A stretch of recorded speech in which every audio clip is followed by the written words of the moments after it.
si vous avez été marié et si vous l'êtes toujours. Mais avant cela, direction Rome, où doit nous retrouver là-bas François Bonnonnet, notre correspondant sur place. Il y a quelques jours, s'est déroulé dans la capitale italienne le concours des meilleures classes d'Europe. Et si je vous dis que le vainqueur est précisément un Italien, vous ne serez peut-être pas surpris. C'est un Romain, très précisément. Alors évidemment, les Milanais et les Napolitains font la tronche. Il faut dire que les gelati, comme on dit là-bas, et les Italiens, c'est une vieille et grande histoire d'amour. François, bonjour.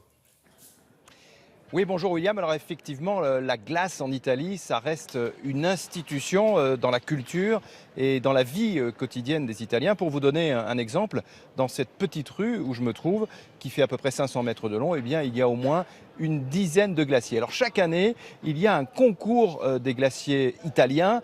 Cette année, le concours était un peu plus large. C'était un concours des glaciers européens. Et celui qui a gagné, eh bien, c'est un glacier romain, un glacier d'ici, mais pas un glacier du centre où je me trouve. Non, un glacier de la périphérie, d'une banlieue de Rome. Regardez le reportage que nous avons réalisé avec Sarah Hennemoser et Léa Brocry. Dans un quartier populaire de la banlieue de Rome, voici une boutique qui ne paye pas de mine.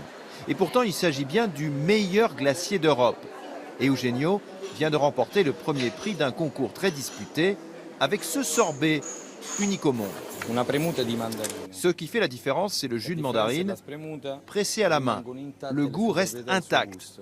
On a trouvé ça par hasard le jour où la machine à presser est tombée en panne. On ajoute du gingembre et de la menthe, ce qui en fait un sorbet bon pour la digestion et très frais. C'est beaucoup de travail, mais sans effort, il n'y a pas de bonne glace. Voilà pour la recette. Un quart d'heure plus tard, la glace à la mandarine tardive est prête et le succès est incroyable. Ce concours de glacier m'a apporté beaucoup de satisfaction.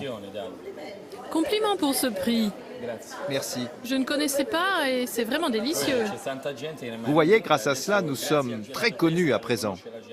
Et pour mieux se faire connaître, justement, Eugenio propose ces jours-ci une dégustation gratuite. Les Romains, de tous âges, ont parfois traversé la ville et ils adorent. On a un arrière-goût unique en bouche. Comme j'habite loin, j'aurais envie de ramener 2 ou 3 kilos pour les manger chez moi. C'est vraiment à conseiller à tout le monde. Ce parfum, il est magnifique. Je n'avais jamais mangé cela avant. Depuis que le prix leur a été décerné, Eugenio et son équipe sont débordés. Certains viennent même dans sa boutique pour s'y faire photographier. En Italie, la glace est toujours une star. Et ils font des kilomètres pour aller en manger. Comment ça se fait que les Italiens, François, restent si attachés que ça à leur glace?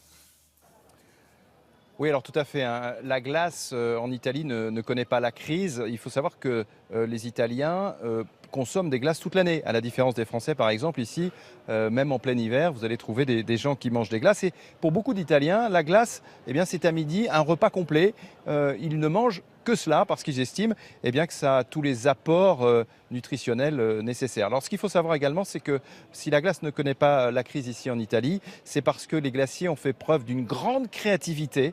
Ils ont créé des parfums absolument incroyables, on en a vu un dans ce reportage, mais il y en a d'autres. Vous avez le goût caviar par exemple, vous avez des glaces au fromage, vous avez également une glace qui avait fait beaucoup de bruit il y a quelques mois, c'est de la glace au cannabis et c'est donc grâce à cette créativité que la glace reste plus que jamais la star des Italiens.